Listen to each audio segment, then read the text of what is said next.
만약 여러분들이 어느 날 버스에 앉아서 창밖을 내다보면서 여러 가지 생각을 하고 있는데 다음 정거장에서 탄 여학생 4명이 내 앞으로 와서 아주 시끄럽게 떠드는 거예요.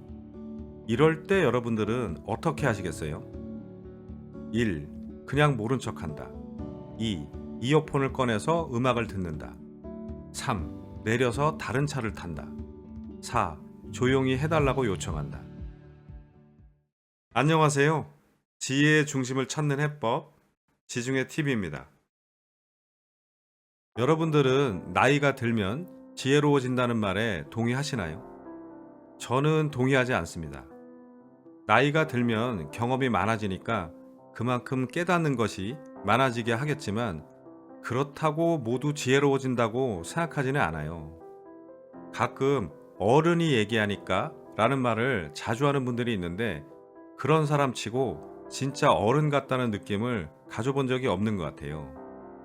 본인에게 부족한 점이 있다면 느끼고 고치고 실천해야 비로소 어른다운 어른이 되는 거지 나이만 많아진다고 무조건 어른이 된다고 생각하지는 않아요.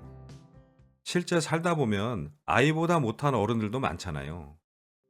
나이가 들수록 진짜 어른이 되기 위해 끊임없이 노력하면서 인격과 품격을 갖추어야 하고 그게 타인에게 자연스럽게 드러나야 되는데 저는 그 중에서 가장 기본이 되는 게 말이라고 생각해요. 옛말에 아 다르고 어 다르다. 가는 말이 고와야 오는 말이 곱다. 말 한마디에 천냥빚도 갚는다. 라는 말들이 있는데 그만큼 말을 어떻게 하느냐가 가장 중요하다고 얘기할 수 있을 것 같아요.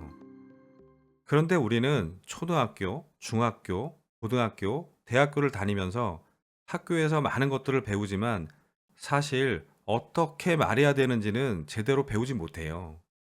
그건 본인이 특별히 따로 노력해야 되는 부분이에요. 그래서 오늘은 제가 어떻게 말해야 되는지에 대해서 깨닫게 된 중요한 터닝 포인트가 있어서 그 일화를 말씀드릴게요.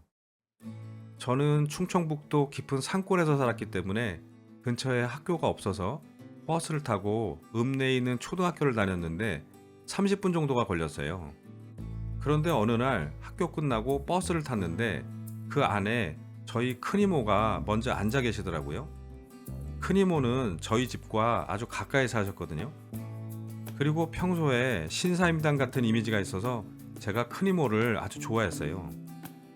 그런데 몇 정거장 지나서 고등학생 누나 4명이 타더라고요. 교복을 입었지만 헤어스타일부터 표정까지 뭔가 불량기가 가득한 누나들이었어요.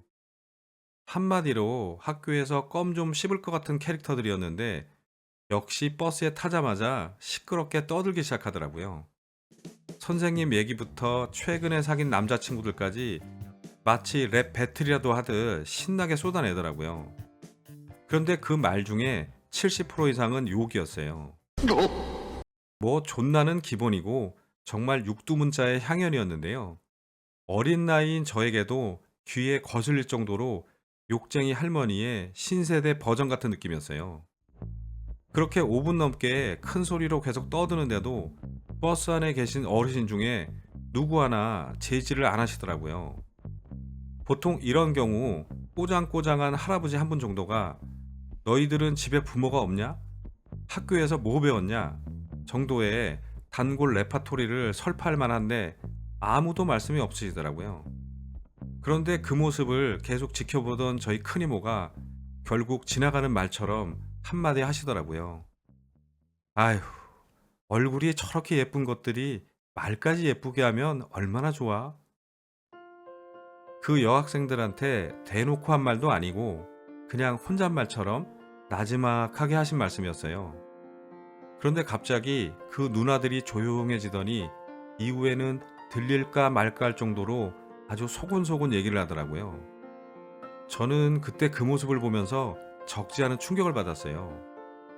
만약 거기서 저희 큰이모가 보통의 어른들처럼 학생들, 여기 어른들 계신 거 안 보여? 부모님한테 교육 못 받았니? 정도로 얘기했으면 그 누나들이 잠시 조용해지기는 했겠지만 그래도 아주 큰 효력을 발휘하지는 못했을 것 같아요. 그래서 저는 그때 아, 말이라는 건 저렇게 하는 거구나. 그냥 상대에게 내 감정을 쏟아내는 게 아니라 상대를 존중해주는 말을 먼저 해야 된다는 걸 크게 깨달았어요. 그리고 버스에서 내려서 집까지 걸어오면서 큰이모가 저한테 이런 말씀을 해주시더라고요. 저는 공부를 그다지 잘하지 못해서 집에서도 또 친척들에게도 관심받는 사람이 아니었는데 큰이모가 저한테 너는 너희 형제들 중에서 제일 남자답기 때문에 나중에 아주 큰 사람이 될 거야. 이모는 항상 그걸 믿어. 라고 해주시더라고요. 그냥 듣기 좋으라고 하시는 말씀이 아니라 저를 볼 때마다 진심으로 그런 말씀을 자주 해주셨어요. 그래서 저는 엄마보다 오히려 큰이모를 더 좋아했어요. 물론 큰이모의 기대만큼 큰 사람이 되었는지는 모르겠지만 누구보다 남자답고 씩씩하게 살아왔던 건 맞는 것 같아요. 그리고 만약 저희 엄마가 이 영상을 보고 계시다면 난 우리 막내 아들의 위대함을 왜 진작 몰랐을까라는 통렬한 반성의 시간을 가지시길 바랍니다.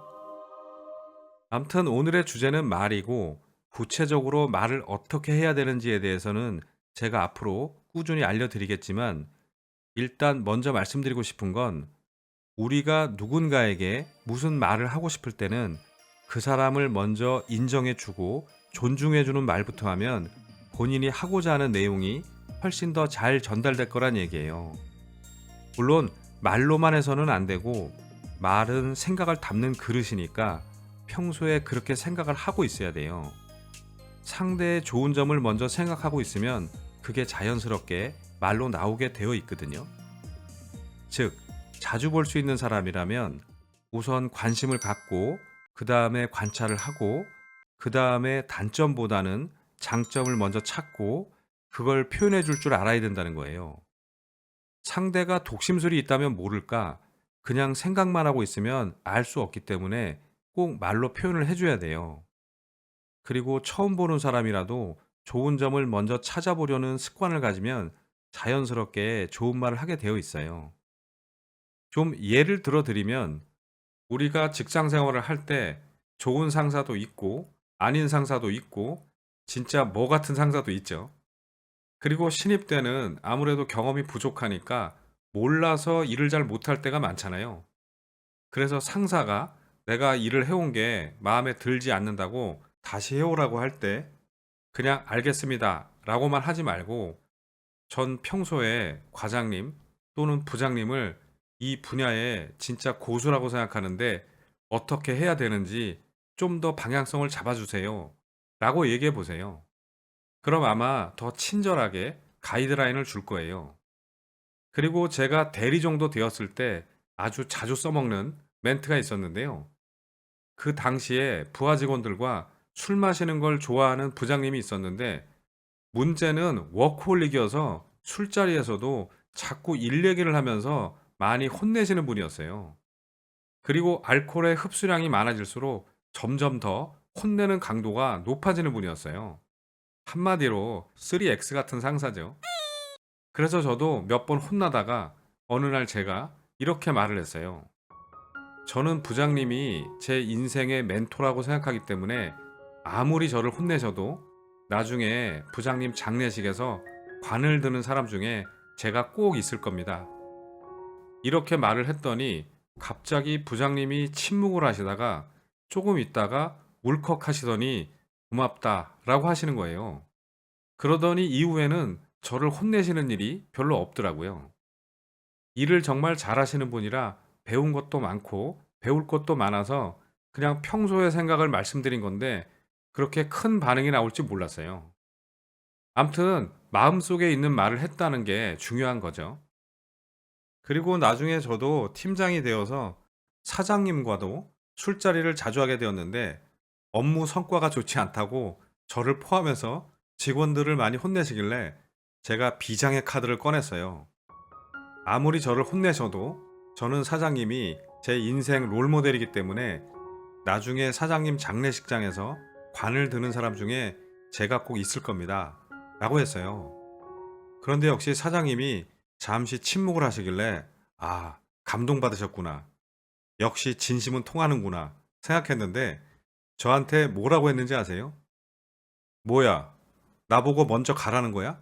그러시더니 그 자리에 있던 막내 사원을 가리키면서 내가 노력하고 있어서 너보다 더 버틸 수 있어 라고 하시더라고요.